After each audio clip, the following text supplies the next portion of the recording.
Well, it seems that Lane Kiffin's DMs are hotter than his contract right now. So, welcome to another episode of Single Slide. Hopefully, everyone had a great Thanksgiving.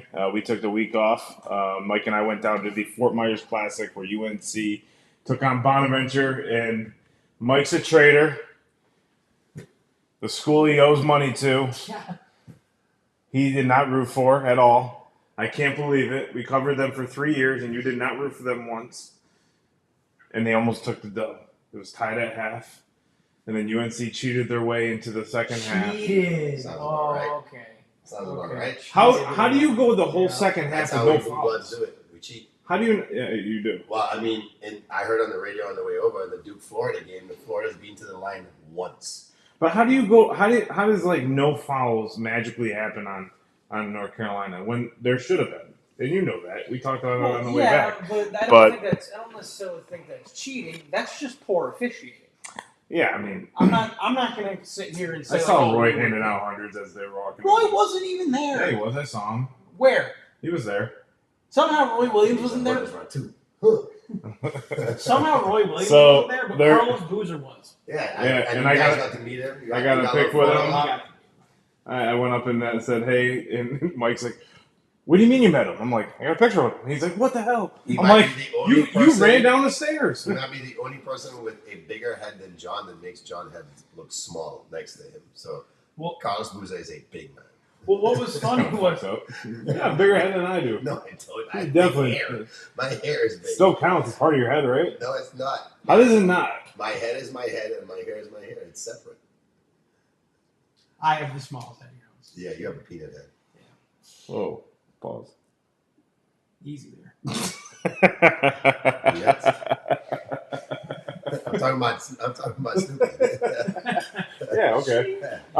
So it looks like in college football ranks, Lane Kiffin is out at Ole Miss and on to LSU, but looks like his presence still holds value at Ole Miss. I think he more. The amount of DMs that I saw on Instagram today, I was like, either he left for that reason. He had to. No, what I found out why he left is he took the advice of three people. The first was God. The second person was his agent, obviously, and the third was Nick Saban, Yes. who actually told him there is one job in America that will trump Alabama's because it truly is the best job in the country, and that's LSU. Well, And he wasn't supposed to publicly come out and say Saban advised him on this because I guess he forgot Saban's still on the Alabama payroll. But are we really Not surprised really. that Lane Kiffin said something he wasn't supposed to say? No, and Well- he loves being the villain, and he's playing the role perfectly. And did you guys see his presser when he's like, the money didn't matter to me? So easy to say when you know you're getting upwards of $80 million. But he said to his agent, don't tell me about my contract. I just want to know what they're willing to spend, and that's what I'm going to make my decision on. well, in that defense, he's got 2 years. If I'm the boosters, okay, we're gonna give you $25 million a year. I want a national championship either next year or 2027, and don't tell me that it's not possible because he left the school before the transfer portal opened, and it's ready to go. Go spend on the players. You got the top recruiting class. You got Brian Kelly's recruiting class He's is got still the there. top defensive recruit coming in now who is thinking about LSU now. He's fully committed as well. He's got one of the best linebackers in weeks. His girlfriend, his daughter's boyfriend there, who's a stud of a linebacker. LSU's wide receiver. So, every freaking if- New Orleans native. My question to you is, how many years do you give him? It's not a matter of how many years you give him. I think it's more about can he deliver really soon because his ego can't handle losing when all of a sudden he's no longer little brother. Now you're big brother. Now you're wearing the big shoes. Now you got the You're crown. not little brother anymore. And he's never been in this position as a leader. He's always been under big brother, or he's always been with USC wasn't USC when he was there. Tennessee wasn't Tennessee when he was there. Yeah. Now it's like, look, man, LSU's not that far removed from their national championship, and they're not that far removed from being called the greatest college football team of all time. So he has that to live up to. That's a lot of pressure. And I just looked at the stats. I didn't realize that Joe threw for 6,000 yards Yeah. and 65 touchdowns. So He threw for six. No, you're not listening to what I just said. I'm listening to you. He threw for 6,000 1,000 yards Yeah, in the season. The 12 offensive games. stats are impressive. They played 4 teams in the top 5 and beat them by 21 points on average. On average. That's crazy. 65 That's crazy. touchdowns. I was just looking, I was like, okay, that's like a couple years. Yep. No, that's one season. They trailed once in the national championship game For like 6 minutes. 6 seconds. No, I'm just saying, like, I'm looking at this and I'm saying they gave him a 7-year deal. And I think you're going to see that around college football now with all these coaches hirings because of all the buyouts. Because typically they give coaches between 4 to 6 years. Yep. So if you think about it, they fire him after 5. Okay, we owe him 2 years. That's not a lot, right? With the Jimbo Fisher, they still owed him 7 years, and I think he was still getting paid from Florida State. Yeah. And so for Jimbo, why would you go coach? You got generational wealth, but that $25 million a year in NIL money. If I'm the booster, I'm saying get it done. Mm-hmm. I want a ring on our finger either next year or the year after. We'll give you a little bit of a leash next year because you're coming in trying to get your guys. But in 2027, if there's not a ring on your finger, you're gone. And that's that. Like there's no ifs, ands, or buts because we are giving you the Cadillac, we are giving you the Lambo, we are giving you everything you want. Yeah. Well, that's the thing. Ohio State may go back to back with, let's call it a cap that's half of that. They're spending about $12 to $13 million right now. I thought it was 18. Is it that high? I know last year it was about.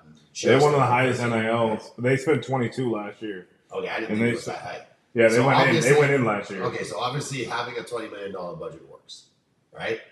It's proven itself. I don't know if any other team went ahead and spent $20 million like them, but it worked last year. So if that's the new model, how many teams by this time next year are we having this discussion that they're all in that same bracket? So he's saying you only have 2 years, but what if Texas steps up and A&M steps up and Tech steps up? Well, what you just said there is those two schools Yeah. can step up. Right. And A&M has more money than Texas. Yeah. It's- And Texas Tech has more boosters willing to spend than both of them. Both of them combined, yes. Yeah. So what this is going to do for college football, and I'll ask Mike this question, is this is going to separate.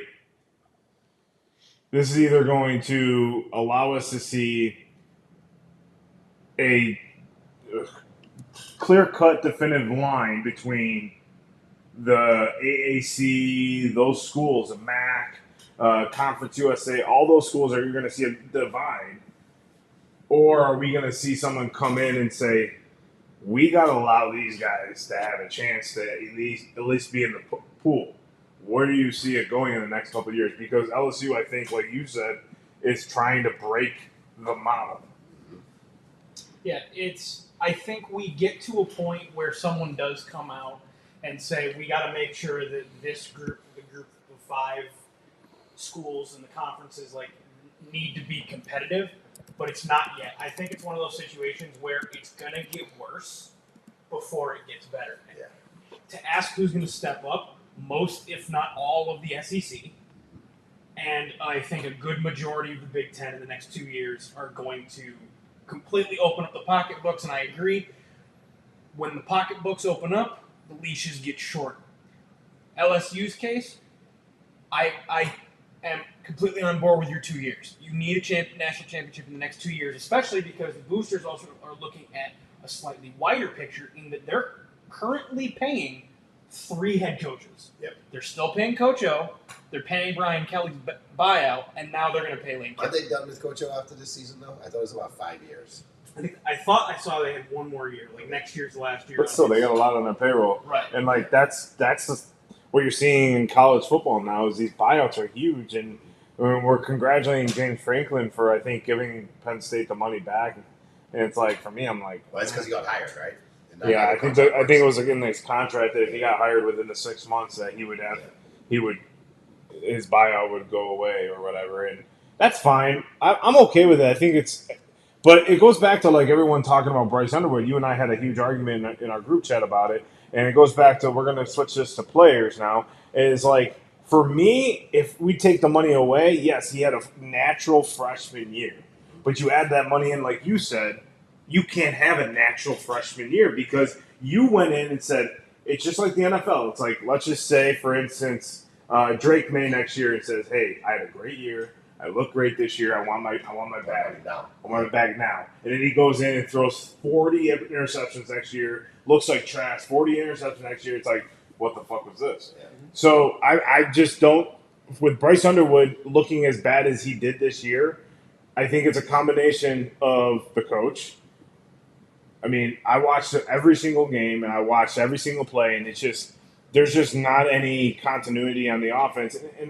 And Sharon Moore ran the offense when Harbaugh was there. Yeah. He's a run first offense, Yeah. and it's been a run first offense for 6 years. So I don't know why everyone was so shocked that Bryce wasn't throwing the balls, and when he did throw the ball, he had no idea where the hell it was going. Because you're playing throughout a season, but you just don't have that repetition, and he just looked panicked in the pocket. He has the arm. And like you said, he could throw it, but sometimes way too right? freaking fast. He doesn't have great touch. Yeah. Exactly what you're saying. Yeah. Exactly. So I think there's a lot of improvement, but what opened up my mind for Ohio State is they are beatable. Mm-hmm. Because if we would have taken those first 3 takeaways and put up 21, they're back on their heels down 21-0 on the road. And now they have to play outside of their style of football all of a sudden, which makes it very predictable for you guys. So and it changes everything about the dynamic with Michigan's confidence, with everything. So the fans are probably going nuts, right? Who is left that can take down the Buckeyes? I mean, Indiana has their shot to come a little bit closer this weekend. I think out of pure pride, they show up for the game. I don't think they take them down. A lot of people won't say Georgia, but the defense is very impressive. The offense cannot handle, and that's why I think that they won't have a legit chance. I think it's Oregon. I think in a neutral environment, I think Oregon has showed that chameleon type of style of football where it's like, we'll play to anybody's style and match you and try to beat you. And we're pretty sound, and we know that freaking the head coach has a huge chip on his shoulder where he feels right now like nobody's talking about us for good reason. But he feels great about his team, and that's what they are. They're a great team this year. No big superstars, but a great team. I mean, so I do want to, at least hold some confidence that I think Notre Dame can beat anybody if they play their best game. I think Indiana. Just give it to that running back and let him go. Right, Yeah, right. exactly. And see, that's the wild thing. The wild thing is not only are they saying that is Love, probably the best running back in the country this year. I've seen people online starting to talk about how Jadarian Price, who's the other running back they use frequently, they're calling him the most versatile player in college football as far as the fact that he's a better pass catcher than Love is and can still run the ball. So I'm very confident. You got Gibbs. Gibbs and Montgomery. Well, not even Montgomery. It's like having Gibbs and freaking Derrick Henry on the same team. Which is great. I'll take that all day. So who's the team to take down? I have confidence. I don't think Oregon. I think they're too overwhelmed defensively. Okay. Comparatively. Other than Notre Dame, I actually think Indiana can do it. I think because they play with that chip on their shoulder, they play with the team mentality, and Cignetti's a hell of a coach. Really He's got everybody. We talked before about, in the past about how belief matters a lot on these teams. If you get players to buy into what you're selling as a coach, your system, the way we play Indiana football, and I think he's really got a team. He's got a veteran quarterback that can lead them this way, and they've got a team that is completely bought in. So honestly, outside of Notre Dame, I think Indiana can do it. What do you got? No one's going to think about this team, but I said Ole Miss. They're playing with a lot of chip on their shoulder right now. They're playing with a lot of anger that their coach is up and left them right in the middle of a playoff. He basically did a Brian Kelly before we did. Because in that year, Notre Dame would have been in the playoff in this 12-team format. They would have been number 5. And that, to me, would fire me up as a player. I think Gould is a solid hire. I don't know if it's a Lane Kiffin type best. My one concern is on the offense because he's a defensive coach. But that defense has been solid all year, and it's because of him. So if Ole Miss, they're going to drop in the seedings, but I think they're going to get into the playoff, and I think they're going to upset whoever they play in the first round. And then from there, they will – I think they're going to play Ohio State in the next round, and they're going to take them down. Wow. On the road. Well, it won't be on the road, actually. It'll be at wherever the bowl location is. Whatever neutral site it's at, yeah. One, you'd say the concern is offense, and I completely agree with you. The good news that Ole Miss and their players got today was they're letting Charlie Weiss Jr. coach for the playoff. So that's their OC.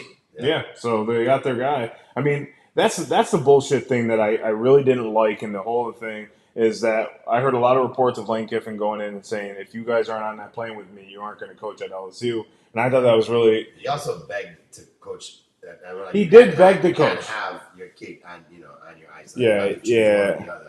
And obviously for him, he still felt, I'm way too attached to these guys to do this, but how can I say no? Like, how can I walk away from this? Like, how can I say no to what might change my entire trajectory as a coach forever?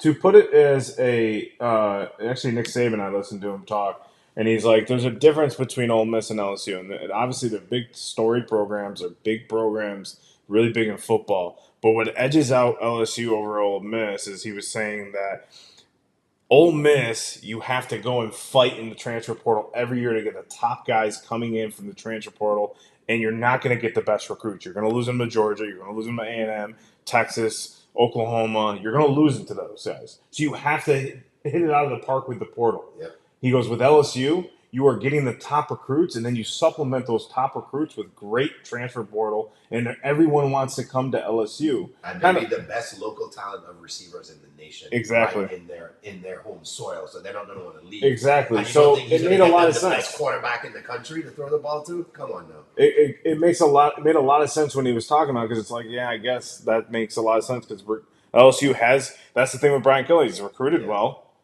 He just can't. He did what he did at Notre Dame. Can't finish the job. Can't get to the playoff. And if you're paying a guy that much, you got to get to the playoff. You got to have a chance. And each year he's fallen short the last 3 games. So there's a lot of unknowns coming into the playoff. I don't think there's a clear-cut number. I don't think there is someone that stands out as the favorite going in. Maybe Ohio State, just because. That's what I would say different. I know Ohio State looks good. Being dominant. They've given up 93 points all year. The next closest to them is 100 against inferior opponents. And you can also their opponents were really good. Who? They played 3 really good teams, I thought. I mean, they played Penn State, but then we knew who that was after that. Penn State was a shell of themselves. Yeah. Actually, that was after Franklin got fired. Yeah. That they played Penn State. But they played better without Franklin. Because Franklin quit on. They quit on Franklin. So when I look at Ohio State, there are holes that I watched in the Michigan game all year. I've watched that you, as a good team like Georgia, Bama, you can expose them on defense. They haven't played a great quarterback yet. Who have they played in the Big Ten? Right, because they played Texas first, right? So they played Arch Manning, and this was first year. Debut start. And it was like, okay, yeah, he looked like a shell of what the reports were, but he looked like a guy who just first game ever in college football, against a big opponent. So I don't know who Ohio State obviously is the favorite, but I mean, Bama looks good on defense. That kid, what's his name? Samson? Ty Simpson. Yeah, Simpson looks really good. I mean, you got Texas going. I mean, nobody's talking about Williams. He's still one of the best wide receivers in the country. And he got bigger. Yeah.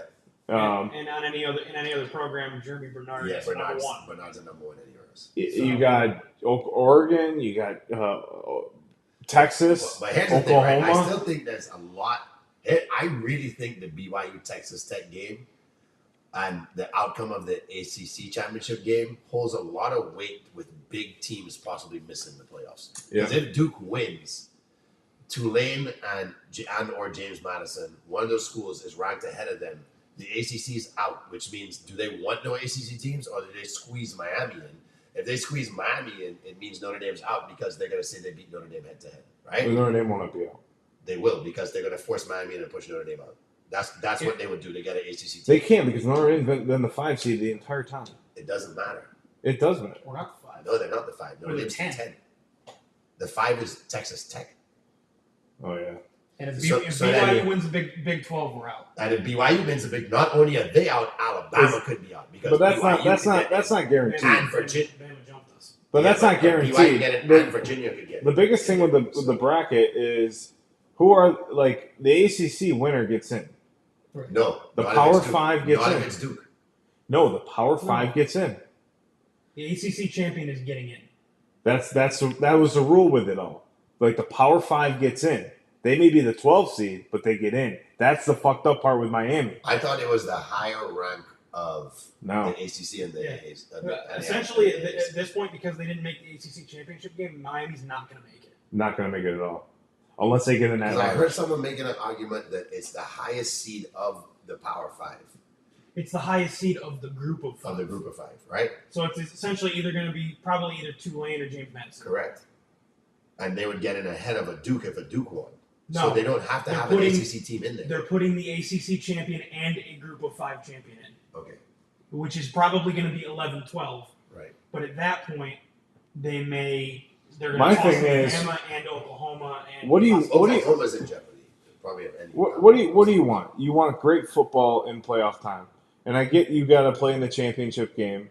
And I think that's what hurts Notre Dame sometimes. Yeah.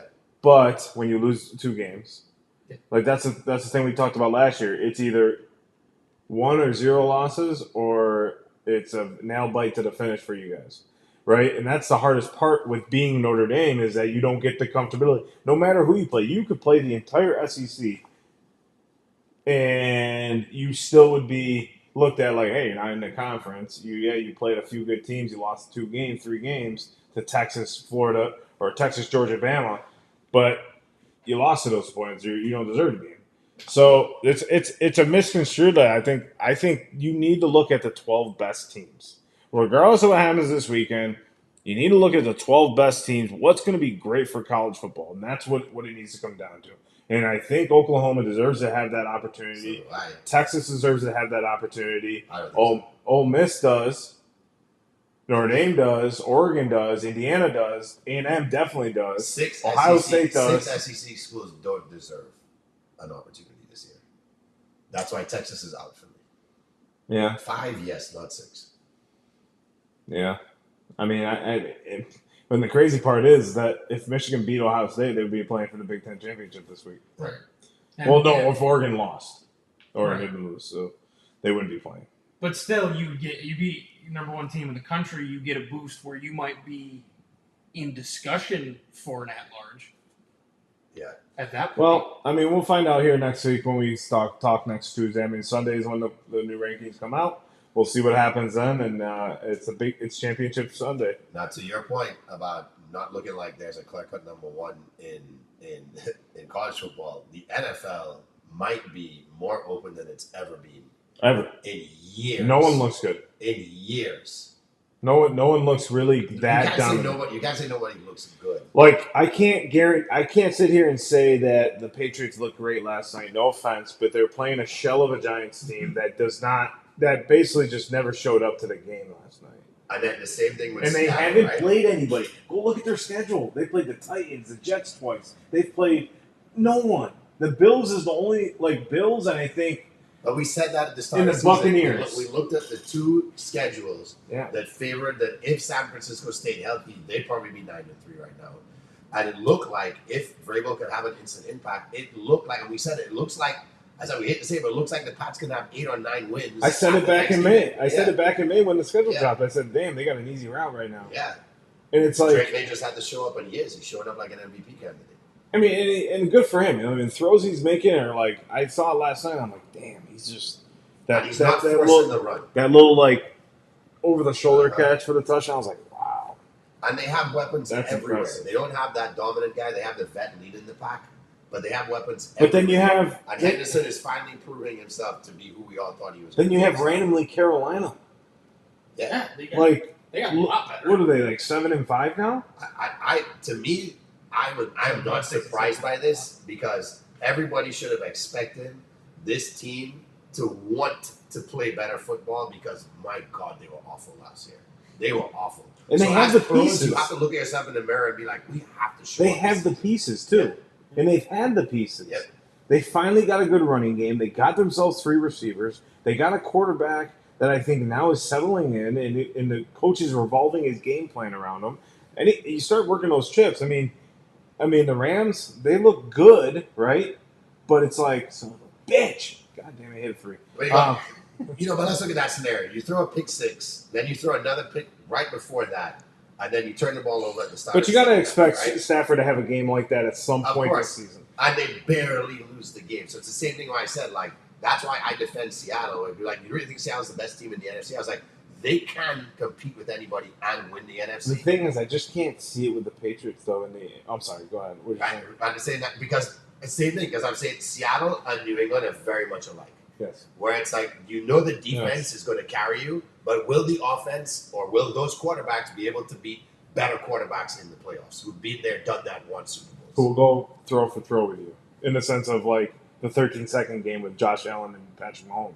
Mm-hmm. Would you be able to step up in that moment and say, "Look, guys, I got you"? Mm-hmm. Like that's the point. Obviously, that was an outlier, right? That'll probably never happen again, because that's just a crazy scenario. What happened? It was 4 touchdowns in 13 seconds. It was just nuts. in like the last minutes. But I'm looking at. I don't see anyone in the AFC as a clear-cut standout. Look, Denver is not in the same bracket because I think their schedule is being harder. It's just Denver almost seems to be that team where it's like, we'll just do just enough. And they remind me of the Bears team that lost to the Colts.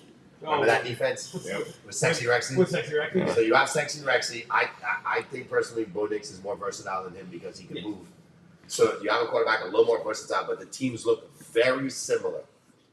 Like huge, a lot of speed, big guys. Like they play great defensively. They can definitely keep you in a game if the offense isn't doing anything for 3 quarters. And Denver just seems to have this wake-up call in the 4th quarter. Like Bo Nix is like, I'm ready to play, guys. I'm sorry, did we just play 3 quarters? It's all right, I'm ready now. Let's roll. And he just gets it done. And that's a team where you can't overlook them because they get it done when they have to get it done. I think it depends on who that first-round matchup is because they are competing for that 1 seed. So I think they need to buy more than the Pats. I really do. I can see that. I mean, I'm sorry. I know that they're on the outside looking in right now, but I really do think the Chiefs are going to get it done and make it in. Yeah. And then that's a scary team. Of course, if they play the next 5 games, but they're at the Chiefs complete football, opposite of last year. But They've lost every close game. possession game this year. But if they win, if they go out the next 5 games, this next 5 games is going to be the most critical games. No, these next 5 games in NFL are going to be the most critical games for the entire league because this will start to shape the entirety of the playoffs and what you see for each team. That's why I say with like the Eagles. So let me phone real quick. What's that? I wanted to talk about. There's 5 games we have to talk about. You're right. This week is going to be. No, I have 5 games left in the season. I'm saying there's 5 games this weekend we're about to talk about after your point here. But like my point is that every team makes a jump at some point in the season. It's usually around this time. Right after Thanksgiving, it's usually in the December time frame where they start to make that push and they start to pretty much glue everything up. Mm-hmm. And everything starts to get solidified. The Eagles, if they can turn it around here this week against the Chargers, they play great at SoFi. They love playing at SoFi. Yeah. They're playing against an injured Chargers team. You'll have more Eagles fans there. We'll have more Eagles fans there, of course. But, I mean, that's a team that I'm like, of course, I'm biased towards it, but I'm like all that everyone's saying is they are like literally inches away from clicking it on offense. And once they do, it's like, holy shit. And defense, everyone blaming the defense on that team. Defense held that Bears team to 10 points until the 3rd quarter. That throw across the field that Hurts threw behind Smith, that was the difference between the momentum of that game completely changing at that point. Yeah. He had him on the cross route for a touchdown. And it's usually bang bang. Yep. And it's usually not Smith never runs that route. And that to me is where you guys aren't showing that you have a championship killer instinct right now at this point in the season. Yes. You have 2 weeks to get your shit together to do it because you don't have much game after that because you're probably not going to have to play your starters, especially if Detroit beats Dallas this week. So that's my one ask to you guys right here. And I'm calling a bold prediction here. The loser of the Detroit-Dallas game is out and the winner is in. Where's the records at? 6-6? So Dallas goes up at this point after that win. Dallas would be 7-5-1 and Detroit would be 7-6. It's that tie, man. That tie always gets them in. Yeah. That's the problem. Yep. That tie is honestly the tiebreaker. Yep. Because Detroit's, I think, lost to Green Bay twice. Yeah, well, they will. They still have one more, I think, don't they? Oh no, they lost twice. You're right. They did lose twice to Green Bay. Yep. But don't they have to? They still have to play Bears once. They have to play the Bears once. I think But the tiebreaker would be Green Bay, I think. No, Green Bay beat them twice, so Green Bay would be in, and Green Bay beat No. Dallas. I'm saying the tie would go to Dallas because they tied them. Yep. Yeah, they would have. It's always been that. I don't understand how that's a thing in the NFL that we have ties. Yeah. Like we shouldn't have that, but like I'm looking at that game as I think whoever wins that game is going to the playoffs. And the losers out. Yeah, I could see that. Okay. That's a good call. I didn't even think about it, to be honest with you, because it's momentum, right? Like, and there's not enough runway left, right? Dallas has made a good run, 3 straight wins, looking pretty solid. But if they lose that game, it's in Detroit, right? Yeah. Yes. I mean, the problem is Detroit's defense is just in shambles right now. It really is. And the secondary is the one that's hurt the most, and that's terrible with Pickens averaging over 150 The only yards thing a I have game. going for them is Pickens is questionable right now. So Yeah, but unfortunately, Terry and Arnold out for the year. yeah. So they're just going to see all day long. Right. Yep. I don't know. I mean, when I look, I just say these next 5 games are most important for every team that's trying to make a playoff run. Like, you've already had your fun in the first half of the season. This is where you need to lock in, stay focused. If you're on the edge, just get yourself into the meetings more, get yourself more film, get yourself locked in. No more media bullshit. Just get yourself into the focus that, hey, we can still turn this around. Remember, the Eagles, when they won the Super Bowl, and I'm going to continue to say the Eagles, when they won the Super Bowl, they lost Carson Wentz this past week. And then they had Nick Foles, who looked like shit for 3 weeks. And then in the last 2 games of the season, he looked great. And then we sort our way to the Super Bowl against the Patriots. So it can happen for any of these teams that look like shit. Last week, the Bills looked like the actual Bills. I mean, they ran 29 hitch routes against the same play. They ran the same play 29 times. That guy was so funny. I sent you that thing. Yeah, they ran 29 times. You know what's about to happen, Tomlin. They're doing it again. They're reading the zone, and they did it 29 fucking times in one game. It's actually nuts. They literally just said we'll just read your zone defense and just do this all the time. We'll just keep doing this to you. I dare you to stop it. And it was the run. It was the. And it wasn't even Josh Allen running. That's the crazy thing. My question to you: will the Bengals make the playoffs? Man, me and him looked at each other yesterday, and I was like, the Pittsburgh has shown their true colors. Baltimore's in shambles. I think Lamar's playing at 75% because at this point, it's almost like Baltimore can't be that bad. Like, they have to show a good product on the field. They're not going to win a playoff game if they get it anyway. I think the Bengals at this point are like, we got a shot. He's going to get traded. You think Lamar's getting traded? Where? That's a hot take. I don't know where. That's a hot take. But he's sick of it. He's sick of this shit. He's sick of going out there every year. That's a hot take.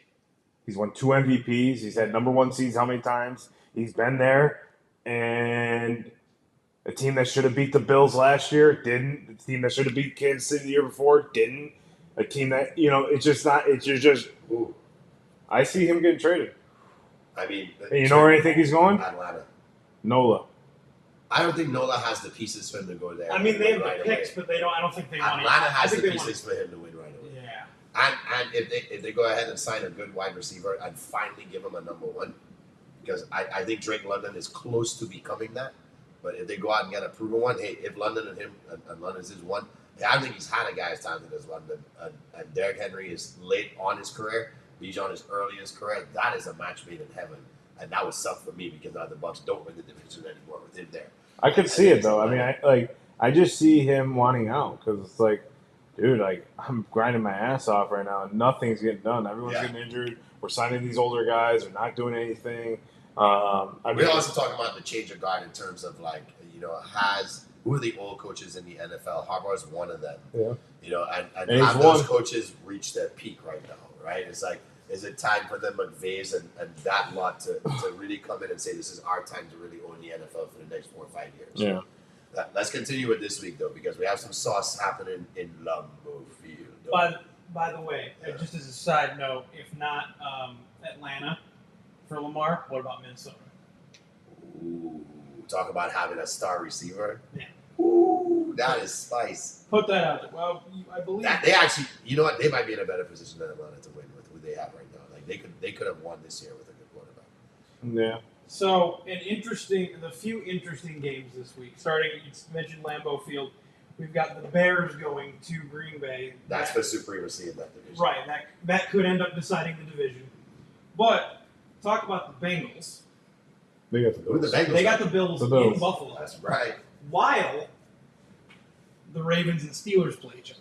So they could, if they can beat the Bills, they could leapfrog one of them. Yeah. Right. Here's a Game scarier close. stat. If they beat the Bills, the Pats need one game to clinch that division. Right. Which is nuts. They can clinch in week 14. Who would have thought that? Meanwhile, at the same time, Rams Cardinals, the Rams should win that. But Sunday Night Football Give it to me, Mikey. is Texans Chiefs. Give in it to Kansas me, City. Mikey, because damn it, the Texans play good football right now, and that is why I think Number one defense in the league. that is why I think this is the worst matchup the Chiefs could have drawn. The Chiefs got the worst schedule. Worst schedule. in Finally, football. though, when They've gotten finally- that though. They've gotten it every year. Not every year. Well, think about it. They have to play the number ones in all the leagues. That's how the Eagles are. Yeah, but what's The Eagles, happened- when they won the in Super all Bowl- years, it seemed like that, but a lot of those teams had down years. Now they've hit where it's like a lot of these teams are so ready for them, and they're finally showing their age on certain parts of their team. Right? There's holes, and there's big glaring holes now, and teams are taking. Well, he doesn't have full his advantage. reliable. Like him and Kelsey have been the most off they've been in their entire. As career if Kelsey together. showed So- his age, and Ray Rice hasn't So- played the full season, and he Rasheed- probably needed Rasheed Rasheed Rice. Rice. Sorry, I never said that name again. My fault. And he probably needed that time He's with not him allowed. early in the season Hope for he's him not to playing. be peaking right now. So So I think that is the worst match. all right. Well, as we'll continue this conversation on Thursday about the NFL, but I got one more topic for you guys. So you guys have 10 titles the rest of your life. It's actually brought to me by my buddy at work, Colin. You have 10 titles to see for the rest of your life. Like, elaborate. What do you mean 10 titles? There's- Like our team? You have 10 more titles for the rest of your life. Okay. Like that you'll see your teams play, your teams win. And he brought it to me. He's like, "What? How would you divvy up the titles? Oh, amongst all the sports of Yeah. all your teams. All your teams. All your favorite teams can win a total of 10 titles. No. Total of 10. No, I'm titles. saying all of your teams combined can win a total of 10 titles. titles in your lifetime. You'll see 10 more titles in your lifetime. Which? How would you divide them up? Liverpool 5, Kentucky 5. That's a wrap, boys. Even the two teams. That's a wrap. Damn. The Bucks are known as perennial losers. We already won a couple Super Bowls. Lightning had a great run. I would do Syracuse basketball 4, Syracuse football 2, 6. I'll do Red Wings 1.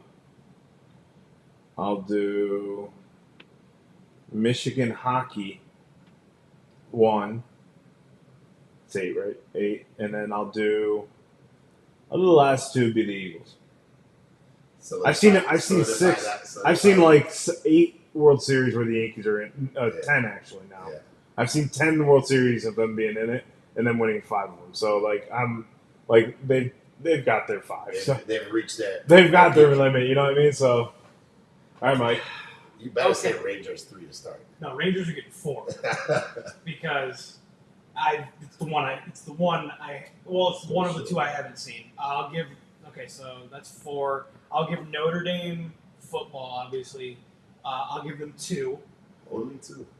I thought you would go with 3 or 4. Well, I'm trying to keep some for everybody else too. So that's 6. I'll give